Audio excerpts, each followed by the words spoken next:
Boa noite, queridos irmãos, bom dia, boa tarde, né? Depende do momento em que se vocês estão vendo esse vídeo aí do YouTube, certo? Meu nome é Irmão Teixeira e eu estou querendo dar continuidade a uma série que eu já comecei a falar sobre a parte de arrebatamento, né? Então eu comecei falando com um vídeo que eu coloquei Convencidos e Convertidos, né? Falava sobre o arrebatamento são para os que creem em Jesus, né? O arrebatamento, a princípio, né? São para quem crê em Jesus Cristo e segue seus caminhos, certo? Então, certo? Porque existem os convencidos e os convertidos. Então, o arrebatamento são para os convertidos. Os convencidos têm que se converter, tá certo? Depois eu falei sobre as 70 semanas de Daniel, né? Deixei bem claro que ainda falta uma semana a se cumprir, que é a semana de Israel, que é justamente a semana do anticristo, né? Que todos aguardam aí que vai acontecer e que provavelmente essa semana a igreja não passará, tá certo? Nós que somos a igreja não passaremos por essa semana, né, que está faltando do livro das 70 semanas de Daniel, né, que ela é dedicada quase que exclusivamente a Israel. Israel vai ter o seu conserto, né, para que ele possa acreditar que Jesus verdadeiramente é o Messias, né. Então, como falei, o start, né, para que aconteça essa última semana de Daniel, provavelmente é o arrebatamento da igreja, né. Quando a igreja for arrebatada, volta-se a contar, né, as semanas, a última semana de Daniel, que são os 7 anos, né, 3 anos e meio, né, da, vamos dizer assim, pequena tribulação, depois 3 anos e meio da grande tribulação, né. Então, depois eu falei sobre especificamente o arrebatamento da igreja, né, dei vários temas, várias descrições, né, sobre o arrebatamento da igreja, né.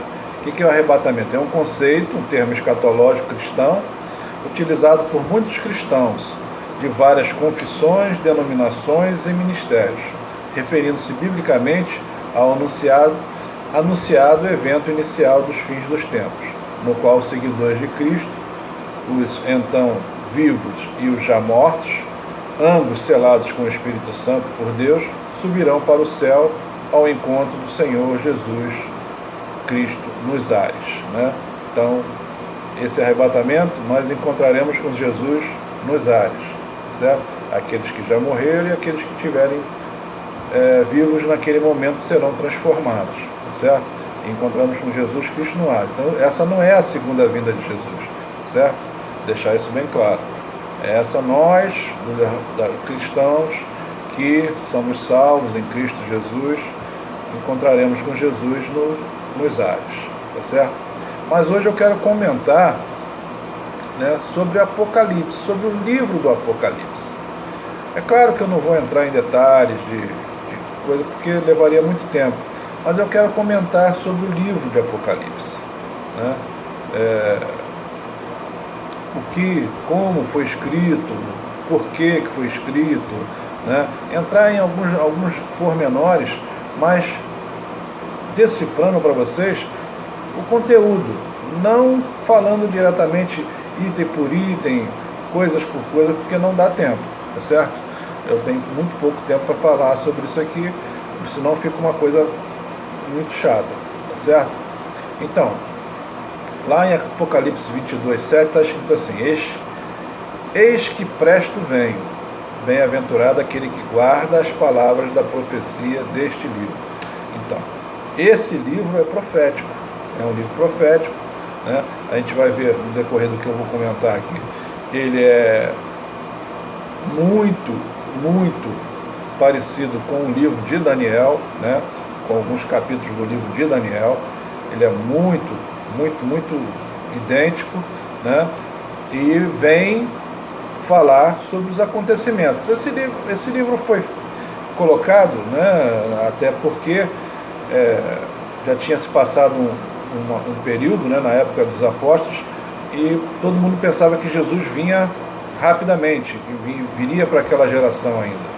Então, esse livro foi feito para dar uma satisfação e para dizer que todas essas coisas tinham que acontecer até que Jesus voltasse verdadeiramente. Então, para que todos os cristãos esperassem, né? Então, é um livro profético, um livro que foi dado a João, o apóstolo de Jesus, e fala sobre o fim dos tempos. Grande parte desse livro que fala que ele é um livro voltado para cristãos, tá certo? Ele é feito exclusivamente para cristãos, tá certo? E só mesmo o povo cristão consegue entender através dos diálogos dos outros estudos de todos os livros da Bíblia e pelo palavreado que tem. Nós vamos ver isso aqui, tá certo? O livro do Apocalipse é um clássico. É como todo clássico, é mais comentado do que lido. Muitas das vezes as pessoas falam mais do que leem. Tem servido de inspiração para diversos livros e filmes, e o adjetivo apocalíptico, frequentemente empregado, demonstra sua influência. Todavia, a maioria vê nele um conteúdo hermético, cabalístico, oculto e indecifrável. E não é dessa forma, certo? Sem pretender decifrá-lo definitivamente, alguns conhecimentos prévios ajudam a compreender seu conteúdo. Pelo menos 2 pontos precisam ficar claros a qualquer pessoa que pretenda entendê-lo, certo? Primeiramente, ele foi escrito por um cristão, o apóstolo João, e para cristãos, isto é, as igrejas existentes na Ásia Menor, que hoje é a Turquia, né? Um não cristão, uma pessoa que não é cristã, terá muita dificuldade de entendê-lo, principalmente sem uma real experiência com Cristo. Por isso que eu digo, sem uma real experiência com Cristo, com o Espírito Santo, fica muito difícil de você compreender esse livro. Se o remetente e os destinatários tinham este ponto em comum, os estudiosos do livro hoje necessitam também desta condição. Tem muito estudioso ateu que quer conhecer esse livro, mas ele não vai ter esse conhecimento, não tem como ele ter, a não ser que ele seja cristão. Como compreender as expressões deixaste o teu primeiro amor, né? O cordeiro que foi morto e reviveu, com o seu sangue comprou homens de todas as tribos, línguas e nações. Ou bem-aventurados os que lavam as suas vestes no sangue do cordeiro. Pô, lavar a veste no sangue? Complicado, né? Então, sem estar inserido na vivência cristã, como é que você vai entender esse diálogo, essas frases, se você não está na vivência cristã?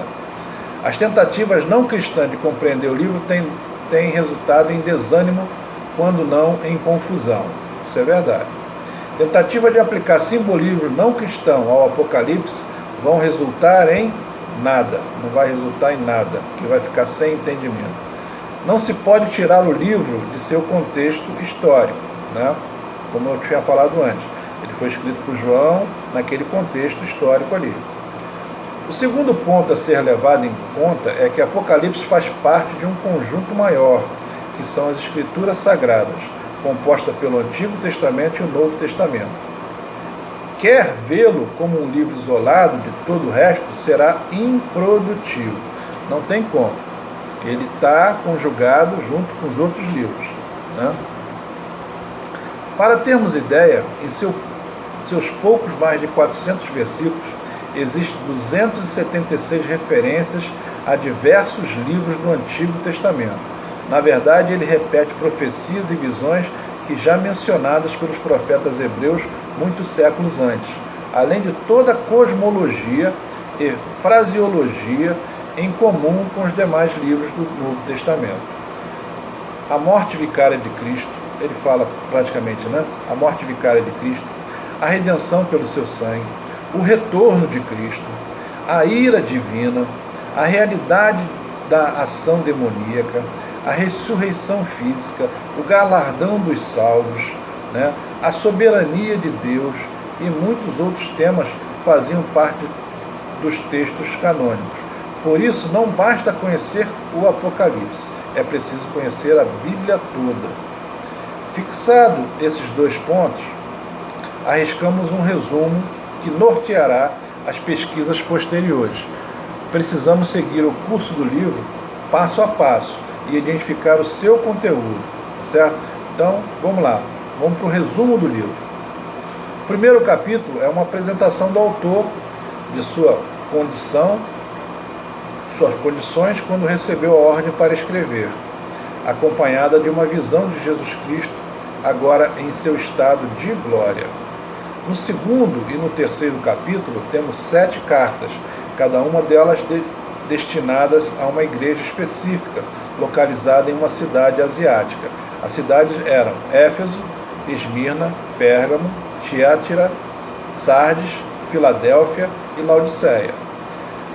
Para cada igreja havia uma mensagem, onde situações erradas eram repreendidas e situações louváveis eram elogiadas e promessas eram feitas, certo? Para cada carta dessa. Os próximos 2 capítulos trazem a ascensão de João aos céus, onde ele contempla diversos seres divinos. É notável, a partir deste ponto, o abundante emprego das palavras como e semelhante, dando a entender sua dificuldade em descrever o que estava vendo, uma vez que nem sempre era possível encontrar algo igual no mundo físico da época, né? Ficava difícil, né? Do 6º capítulo até o 19º, temos 3 séries de 7 elementos que dão início a uma série de juízos divinos sobre a terra. São 7 selos, 7 trombetas e 7 taças, cada uma mostrando uma manifestação da ira divina sobre o mundo. Também neste intervalo surgem personagens como a besta, que apesar da conotação carregada, trata-se de um animal que simboliza um reino, tal como se vê no livro de Daniel, né? Aliás, a semelhança entre ambos os livros é notável. Também aparece um personagem descrito como Babilônia, que é identificado como uma cidade. Esta sessão termina com a manifestação de Cristo, derrotando o anticristo e os demais envolvidos com ele, certo? Então, dentro dessa coisa, é um grande resumão, mas é o que acontece, é isso. No final, derrota-se o anticristo, né, e os demais envolvidos com ele. Na fase final, que vai até o capítulo 22, Satanás é amarrado e o reino de Cristo é introduzido pela ressurreição dos remidos, né? Segue-se uma nova investida de Satanás, que é solto por um pouco de tempo, para ser definitivamente destruído. O próximo passo é o juízo final, onde todas as pessoas são julgadas e recebem as devidas consequências por seus atos, a vida eterna ou o castigo eterno, né? Por esta ocasião, até mesmo a morte e o mundo dos mortos são lançados no chamado Lago de Fogo, como uma demonstração de que a morte e toda sorte de males a ela ligados não mais existem, né? Então, um novo universo é criado após a completa destruição do universo então existente. Uma nova ordem de coisas é estabelecida e o mal não mais faz parte do cosmos.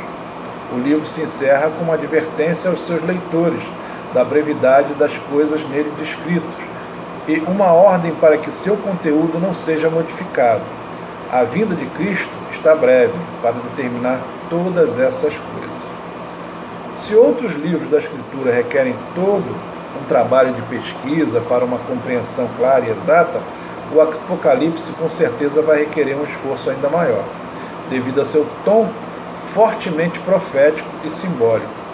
Somente aqueles que têm procurado estudá-lo de forma minuciosa, relacionando-o com os demais livros da Bíblia, poderão obter algum entendimento seguro. Todos que se limitam e proclamar suas dificuldades continuarão sem qualquer compreensão coerente e perderão aquilo que esta importante narrativa tem para oferecer, né? Então é isso, irmãos. O livro de Apocalipse é isso, tá? Para você, quando você tem que estudar, e não pode largar de estudar todos os livros da Bíblia, né? Quando a gente fala, irmãos, vamos ler a palavra, por quê? Nós temos que ler todos os livros, não adianta fixar em um só livro, tá certo? Temos que ler todos, né? Para poder entendermos o que é essa promessa. E Jesus deixa escrito aqui no Apocalipse 22, 16 a 21. Eu, Jesus, enviei meu anjo para vos testificar estas coisas na igreja. Eu sou a raiz e a geração de Davi, a resplandecente estrela da manhã. E o Espírito e a esposa dizem, vem. E quem ouve, diga, vem. E quem tem sede, venha. E quem quiser, tome de graça da água da vida. Porque eu testifico a todo aquele que ouvir a palavra da profecia deste livro, que, se alguém lhe acrescentar alguma coisa, Deus fará vir sobre ele as pragas que estão escritas nesse livro. E se alguém tirar quaisquer palavra do livro desta profecia, Deus tirará a sua parte do livro da vida e da cidade santa e das coisas que estão escritas nesse livro. Aquele que testifica estas coisas diz, certamente cedo venho. Amém. Ora vem, Senhor Jesus.